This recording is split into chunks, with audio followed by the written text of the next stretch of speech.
अस्सलामुअलैकुम। कैसे हैं आप तमाम लोग। उम्मीद करता हूं कि सारे लोग खैर वाफियत से होंगे। हाजिर खिदमत हूं एक और नई वीडियो के साथ। जैसे कि आप लोगों को पता होगा, पिछली वीडियो में हम लोगों ने चैप्टर नंबर 1 को फुल ऑब्जेक्टिव वीवीआई ऑब्जेक्टिव का सॉल्यूशन किया है।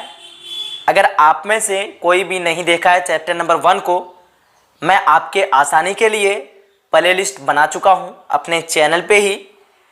आप लोग हर एक चैप्टर को जब भी आप लोगों को टाइम मिलता है चैप्टर वाइज चैप्टर को आसानी से पढ़ सकते हैं।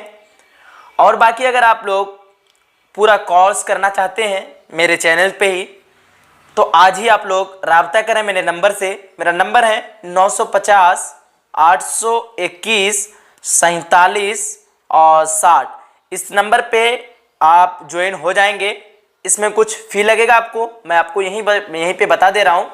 अगर आप लोग ज्वाइन हो जाएंगे तो 100% मैं गारंटी देता हूँ कि अभी भी आपके पास टाइम नहीं है आपके नज़रिया से, ठीक है, बट अभी भी मेरे नज़रिया से बहुत ज़्यादा टाइम बचा हुआ है। अगर आप लोग अभी भी ज्वाइन हो जाते हैं तो आराम से 95+ नंबर लेके आ जाएंगे यहाँ से पढ़ने के बाद, ठीक है। फाइनली आज की इस वीडियो में हम लोग चैप्टर नंबर 2 को कवर करने जा रहे हैं। और मैं एक ख़ास बात बता दूं कि डेली जो आप लोगों को क्लास मिलेगी सुबह के 10:30 पे क्लास मिलेगी। आप लोग तैयार रहेंगे, ठीक है। देखिएगा आज की इस वीडियो में हम लोग कवर करने जा रहे हैं चैप्टर नंबर 2 को, जिसका नाम है मिट्टी का तेल। चैप्टर नंबर 2 का नाम है मिट्टी का तेल और इनके मुसन्निफ है ख्वाजा हसन निज़ामी। पिछली वीडियो में ही आप लोगों को मैं बता चुका हूं मुसन्निफ क्या होता है, उनके बारे में मैं बता चुका हूं। इसमें भी बता दे रहा हूं आप लोगों को। देखिए मिट्टी लिखने वाले को क्या कहते हैं, मुसन्निफ कहते हैं। क्या कहते हैं, मुसन्निफ। तो मिट्टी का तेल को लिखने वाले का नाम क्या है, ख्वाजा हसन निज़ामी। ध्यान रखिएगा, ख्वाजा हसन निज़ामी किसका नाम है, मिट्टी का तेल को लिखने वाले का नाम है ख्वाजा हसन निज़ामी। तो ख्वाजा हसन निज़ामी क्या हो गए, आपका मुसन्निफ हो गए। ये क्वेश्चन हर बार रिपीट होता है इसलिए मैं आप लोगों को बता रहा हूं। क्वेश्चन आ सकता है आपका कि मिट्टी का तेल इसके मुसन्निफ कौन है, तो आपको जवाब देना है मिट्टी का तेल इसके मुसन्निफ है ख्वाजा हसन निज़ामी। ध्यान रखिएगा। अब आइए हम लोग क्वेश्चन की तरफ बढ़ते हैं। चैप्टर नंबर 2 का क्वेश्चन नंबर 1 को सबसे पहले देखते हैं हम लोग। देख पा रहे होंगे सवाल नंबर 1 है, सी पारा दिल किसकी तसनीफ है, ठीक है। ऑप्शन दिया हुआ है ख्वाजा हसन निज़ामी, सुलेमान नदवी, वजीर आगा, मीर अमन। इसका सही आंसर की बात करें ऑप्शन नंबर ए हो जाएगा ख्वाजा हसन निज़ामी। तसनीफ आप लोग समझ लीजिएगा, तसनीफ क्या है, यानी सी पारा दिल ये जो लिखे हैं, कौन लिखे हैं, ख्वाजा हसन निज़ामी लिखे हैं, ठीक है।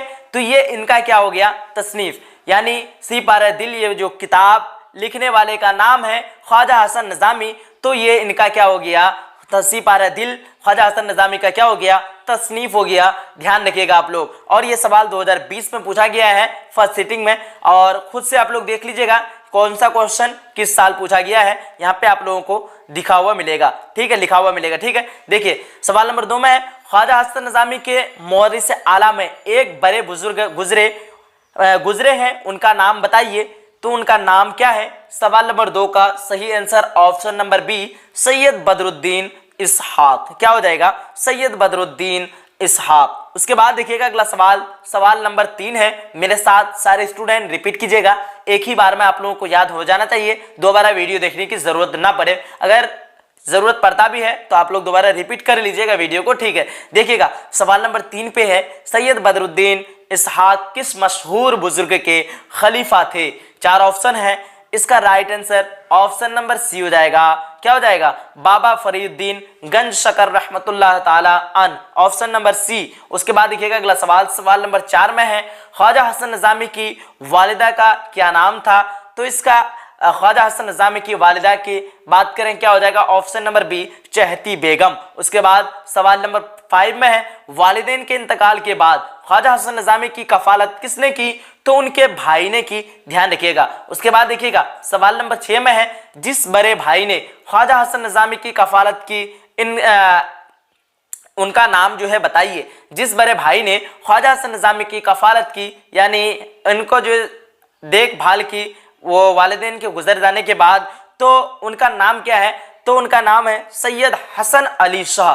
क्या है? सैयद हसन अली शाह। उसके बाद देखिएगा अगला सवाल 7 नंबर में है, ख्वाजा हसन निज़ामी की पैदाइश कहाँ हुई? 4 ऑप्शन है। सवाल नंबर 7 का सही आंसर ऑप्शन नंबर ए हो जाएगा, दिल्ली में हुई। उसके बाद देखिएगा अगला सवाल आप लोगों को इस साइड देखने के लिए मिलेगा, 8 नंबर क्वेश्चन था ना। चलिए 7 नंबर तो हो गया, अब 8 नंबर सवाल यहाँ से देखेंगे आप लोग। 8 नंबर सवाल में क्या है कि ख्वाजा हसन निज़ामी ने किस रिसाले की बुनियाद डाली? 4 ऑप्शन है। इसका सही आंसर निज़ामुल मशाइख। क्या हो जाएगा? निज़ामुल मशाइख की बुनियाद डाली। उसके बाद सवाल नंबर 9 है, रॉकफेलर किस चीज की तिजारत से बेशुमार दौलत का मालिक हुआ? 4 ऑप्शन है। मिट्टी का तेल, सरसों का तेल, नारियल का तेल, कद्दू का तेल। तो आपके किताब में क्या है? मिट्टी का तेल, और इनके ही तिजारत करते थे, यानी बिजनेसमैन आप लोग समझ सकते हैं। तिजारत का मतलब क्या होता है? बिजनेस करना। तो यहाँ पे क्या हो जाएगा आपका? मिट्टी का तेल हो जाएगा। ठीक है, देखिए अगला सवाल, सवाल नंबर 10 हो जाएगा, रॉकफेलर का ताल्लुक किस मुल्क से था? तो रॉकफेलर का ताल्लुक अगर आप लोगों ने बुक पढ़ा है तो आप लोगों को याद होगा, अमेरिका से था। उसके बाद देखिएगा अगला सवाल, सवाल नंबर 11 है, ख्वाजा हसन निज़ामी कहाँ मदफून हुए? यानी इनको जो है कहाँ दफन किए गए? तो बस्ती हजरत निजामुद्दीन में इनको दफन किए गए, वहीं पे ये अभी जो है मदफून है। उसके बाद देखिएगा अगला सवाल 12 नंबर सवाल क्या है, मिट्टी का तेल किसका मजमून है? ख्वाजा हसन निज़ामी, वजीर आगा शफी जावेद अहमद जमाल पाशा। और एक बात आप लोग ध्यान रखिएगा, मजमून पूछ रखा है आप लोगों को तो ध्यान रखना है, मिट्टी का तेल भी क्या है? ये मजमून है। अगर आपके सवाल में आए कि मिट्टी का तेल किस किस्म में आता है, अफसाना में, मजमून में, नज्म में या नस्र में, तो आप लोग ध्यान रखिएगा क्या बताना है आप लोगों को कि मजमून में आते हैं। ख्वाजा हसन निज़ामी मिट्टी का तेल केस में आते हैं, मजमून की गिनती में आते हैं, और इनके मुसन्निफ है ख्वाजा हसन निज़ामी। ध्यान रखिएगा, ठीक है। और ये सवाल 2018, 2019, 2020 में पूछा गया है, काफी वीवीआई क्वेश्चन है, आप लोग ये सारे क्वेश्चन को अच्छे से याद कर लीजिएगा, ठीक है ना। उसके बाद देखिएगा अगला सवाल, सवाल नंबर 13 में है, क्या है? आग, हवा, पानी और मिट्टी में सबसे कमतर किसको समझा जाता है? यानी सबसे कम पावर वाला जो है किसको समझा जाता है? ये सवाल 2021 में पूछा गया है, आप लोग ध्यान से देखिएगा, 2021 में पूछा गया सवाल है। तो ये क्या है? आग है, हवा है, मिट्टी है, पानी है, तो ये क्या हो जाएगा? मिट्टी। जाहिर सी बात है, ऑप्शन नंबर सी हो जाएगा। उसके बाद देखिएगा अगला सवाल, सवाल नंबर 14 में है, गदर के वाकयात को अफसानों और नावलों की शक्ल में किसने पेश किया? तो ये 4 ऑप्शन है। 14 का राइट आंसर की बात करें क्या हो जाएगा? Option number B, Khwaja Hasan Nizami ने पेश किया। उसके बाद देखिएगा थोड़ा फास्ट चलते हैं, 15 नंबर सवाल, मसूर फितरत उर्दू के किस नस्र निगार के बारे में इस्तेमाल किया जाता है? ख्वाजा हसन निज़ामी, सर सैयद अहमद खां, रतन सरसार, राशिदुल खैरा। ख्वाजा हसन निज़ामी इसका राइट आंसर हो जाएगा। मेरे साथ रिपीट कीजिएगा आप लोग। 16 नंबर सवाल, ख्वाजा हसन निज़ामी की पैदाइश कब हुई? 4 ऑप्शन है, इसका सही आंसर ऑप्शन नंबर बी, 1878 ईस्वी में पैदा हुए। उसके बाद 17 नंबर सवाल, ख्वाजा हसन निज़ामी के वालिद का क्या नाम था? 4 ऑप्शन है, सैयद बदरुद्दीन, सैयद माशूक अली, सैयद आशिक अली, सैयद इसहाक अली। तो सवाल नंबर 17 का राइट आंसर की बात करें क्या हो जाएगा? ऑप्शन नंबर सी, सैयद आशिक अली। क्या हो जाएगा? सैयद आशिक अली। ख्वाजा हसन निज़ामी के वालिद का क्या नाम था? तो क्या हो जाएगा? सैयद आशिक अली। ध्यान रखिएगा। उसके बाद देखिएगा 18 नंबर सवाल, क्या है कि ख्वाजा हसन निज़ामी की वफात कब हुई? 4 ऑप्शन है, 1955, 1956, 1957, 1954। तो इसका right answer option number A हो जाएगा। 18 का क्या हो जाएगा? ऑप्शन नंबर ए, 1955 ईस्वी में। उसके बाद देखिएगा 19 नंबर सवाल, क्या है कि मजमून किस तरह के अदब में शामिल है? अफसानवी अदब, गैर अफसानवी अदब, शेरी अदब, बच्चों का अदब। तो ये क्या हो जाएगा? Right answer option number B, गैर अफसानवी अदब। ध्यान रखिएगा, ये क्वेश्चन हर बार रिपीट होता है, ठीक है। उसके बाद देखिएगा अगला सवाल होगा आपका 20 नंबर सवाल, क्या है कि किसी खास मौजू पर जो तहरीक कलमबंद की जाए उसे क्या कहते हैं? उसे क्या कहते हैं? तनकीद कहते हैं, सवाना कहते हैं, मजमून कहते हैं, खाका कहते हैं। यहां से देखिएगा आपका एक सब्जेक्टिव का क्वेश्चन बन रहा है। कैसे बन रहा है? आपको पूछ दिया जाएगा कि मजमून किसे कहते हैं, तो सब्जेक्टिव का क्वेश्चन में आपको सवाल डायरेक्टली उतार देना है। क्या कहना है? किसी खास मौजू पर जो तहरीक कलम बंद की जाए उसे ही मजमून कहते हैं, ठीक। और ऑब्जेक्टिव का सवाल किस तरह पूछेगा आपको कि किसी खास मौजू पर जो तहरीक कलम बंद की जाए उसे क्या कहते हैं? तो उसे मजमून कहते हैं। आपका यहां से ऑब्जेक्टिव भी बन गया, सब्जेक्टिव भी बन गया। तो आप लोग ऑब्जेक्टिव पे ज्यादा फोकस करें। अगर ऑब्जेक्टिव अच्छे से आप लोगों ने पढ़ लिया तो फुल आपका जो है सब्जेक्टिव की भी तैयारी हो जाएगी अच्छी तरीके से। कैसे तैयारी होगी वो आगे मैं आप लोगों को और विस्तार से अच्छे से बता दूंगा आप लोगों को, ठीक है। ध्यान रखिएगा। अगला सवाल है सवाल नंबर 21 में क्या पूछा है कि रॉकफेलर कौन था? साइंसदान था, डॉक्टर था, ताजिर था या फिर किसान था? ये सवाल 2020 में पूछा गया है।